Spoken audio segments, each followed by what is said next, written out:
اور اے کاش ظالم لوگ جو بات عذاب کے وقت دیکھیں گے اب دیکھ لیتے کہ سب طرح کی طاقت اللہ ہی کو ہے، اور یہ کہ اللہ سخت عذاب کرنے والا ہے۔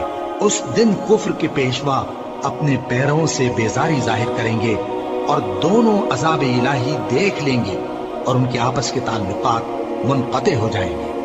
یہ حال دیکھ کر پیروی کرنے والے حسرت سے کہیں گے کہ اے کاش ہمیں پھر دنیا میں جانا نصیب ہو، تاکہ جس طرح یہ ہم سے بیزار ہو رہے ہیں اسی طرح ہم بھی ان سے بیزار ہوں۔ اس طرح اللہ ان کے اعمال حسرت بنا کر دکھائے گا اور وہ دوزخ سے نکل نہیں سکیں گے۔ لوگو، جو چیزیں زمین میں حلال طیب ہیں وہ کھاؤ، اور شیطان کے قدموں پر نہ چلو، وہ تمہارا کھلا دشمن ہے۔ وہ تو تم کو برائی اور بے حیائی ہی کے کام کرنے کو کہتا ہے، اور یہ بھی کہ اللہ کے نزدیک